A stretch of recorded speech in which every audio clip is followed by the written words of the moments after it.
means to me when people are able to make choices for themselves and be in the community like everyone else, not in a contrived way, not in a prescribed way of a service or a program, but truly individuals learning about their purpose and then being able to live that purpose in the community.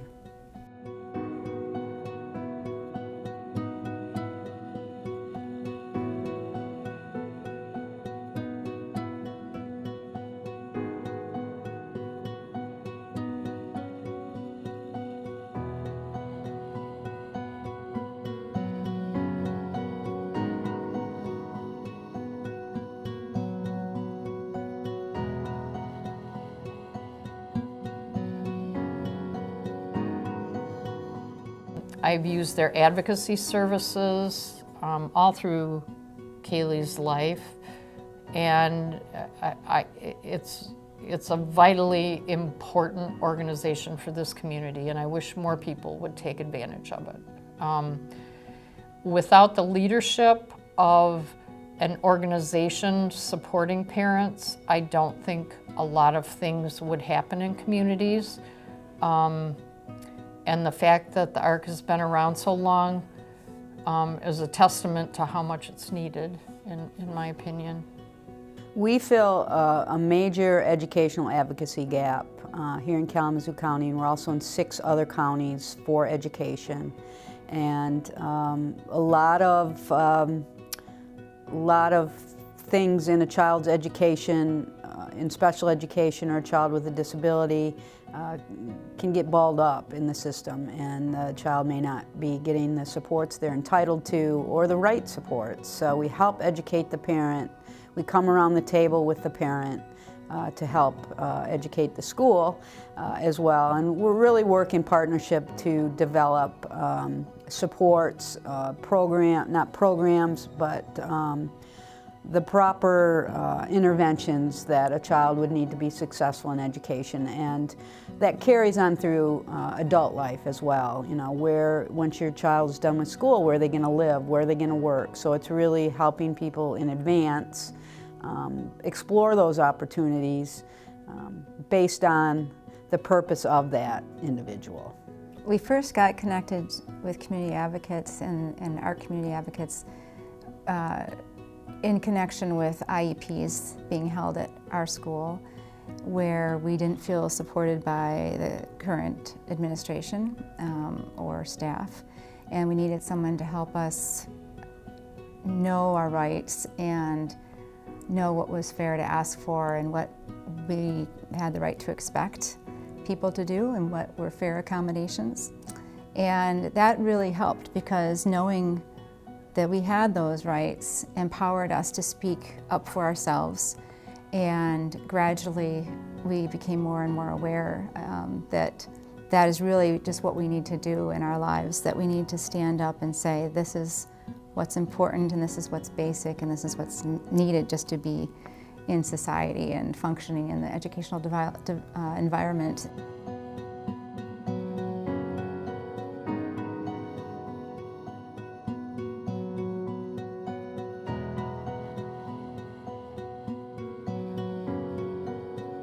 I became aware of the ARC Community Advocates years ago when I worked in Kent County, and the ARC Community Advocates in Kalamazoo was always known as being an organization that promoted full community inclusion for everybody, and really a forerunner of that.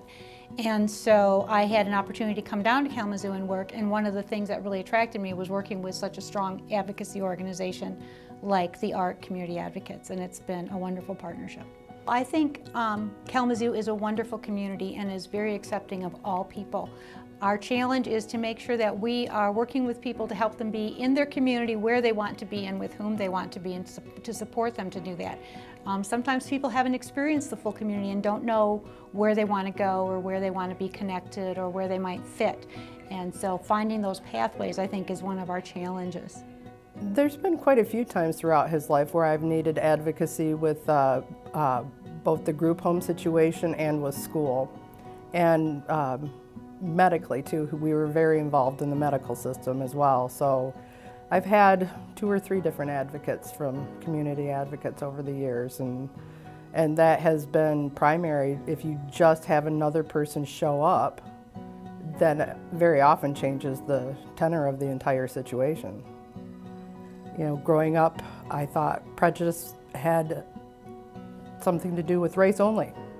I didn't realize that prejudice existed in all the other areas that it does. Gender, gender questioning, race, disabilities. Just the fact that someone could look at my son and not recognize the incredible human being that he was always really painful. We believe that everybody has a right to live the life that they dream of, and to do so in a way that they're making their own decisions. So we really push for giving that person the voice. You know, the old saying is, nothing about me without me. Sometimes parents want to call and have a meeting about their child, and we really highly encourage them in most situations to come around the table as well, because that's who we really want to hear from. That's where the plan is developed, what that person wants for their own life.